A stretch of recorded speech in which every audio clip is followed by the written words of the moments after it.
Hey y'all, this is Josh Moore from the Lexington Herald-Leader and Kentucky.com. It's been a few hours now since Kentucky's 29-7 win over Missouri went final. I just want to give you some thoughts. Usually John Clay joins me for this. He was not at the game this weekend, and his son got married, so congrats to his son. And John, John missed a good one.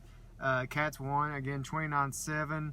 Had a really terrific first half. You come out, both teams kind of start off, sluggish, go 3 and out there, and kind of Kentucky eventually finally gets in an offensive rhythm for the first time since the Arkansas game. I mean, and we kind of take that for what it is. Arkansas is probably, if not the worst team in the conference, you're right there kind of at the bottom. So that was your first time out with Lynn, so you kind of got to see what that was all about.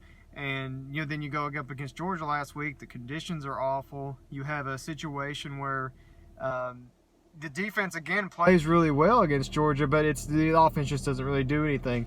Then tonight, I mean, anytime you have a 200-yard rusher, it's hard to get really mad. You can look at the passing stats, the coaching staff a little bit. Mark Stoops talked about the conditions kind of affected them again as far as the play calling. They wanted to.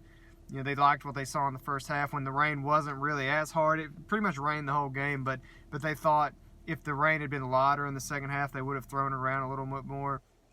And you see, again, though, Lynn kind of take apart a defense with his legs. And that's really, I think, with this second bye week, so you have 2 weeks to prepare for Tennessee, traditionally not an opponent that Kentucky has a good time with. I mean, last year you had a situation where you had your best team in school history, one of the best teams in school history, and you still couldn't beat Tennessee. Now that game's home this year.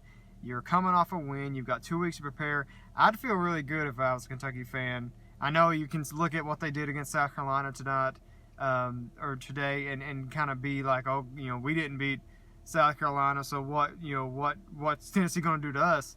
I think Mark Stoops had a really interesting comment in his post game that I think is really true this season. There's a lot of good, really good upper echelon teams in the SEC this year. Your LSU's, Alabama's, Georgia, and then after that, there's a lot of teams in the middle. And Kentucky, I think, tonight proved that they are in the middle. If Missouri had come out, they were a 9.5, 10-point favorite this week. If they'd come out and met that expectation, or even exceeded it, if they come into Kentucky's home field, beat them by 17 points, okay, then I start thinking, okay, Kentucky's probably closer to the bottom, maybe one of the worst teams in the SEC. I think beating Mizzou tonight made that expectation. A lot of people thought UK with Terry Wilson. Now, mind you, this was before Terry Wilson got hurt. That UK at a minimum was a 6-win team. Well, I think there's no reason Kentucky shouldn't win 6 games.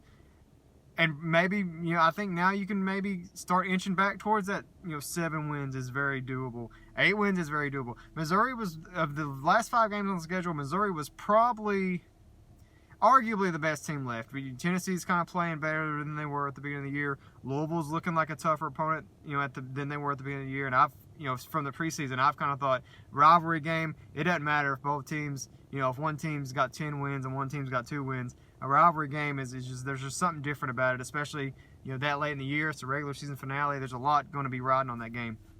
But, overall tonight, again, a lot of good stuff to take away. You have, Lynn go for 200 and some yards, a couple big catches. Max Duffy, I got a story coming out about him later this weekend. Max Duffy, I mean, he pulls one finally. He goes off and does what a lot of people think he could do. He kind of talked a little bit about that, why he doesn't do that as much. I think people will kind of be interested in that. So overall, I think a really good performance tonight. The best, I don't think you can argue that any win this season was more impressive or more important than this one so far. I guess you could maybe argue the Arkansas win was more important because of the moment that it came in. But I really think this is the best win of the year in 2019 for the Kentucky football team. Again, 2 weeks. Prepare for Tennessee. You got UT Vandy, UT Martin, and then Louisville on the schedule. I think it's a really good slate coming up here. It's a good time for a break. Get some guys healthy who are injured, and we'll see where they go. So we'll see you all, over the next few weeks, providing coverage, doing everything we do on Twitter, in print in the Herald-Leader, and Kentucky.com. I encourage you to check out the sports pass we offer. $30 a year, you can get a lot of good stuff. Not just Kentucky sports, a lot of good high school coverage, a lot of things that you're not really getting anywhere else. So appreciate you all, and have a good one.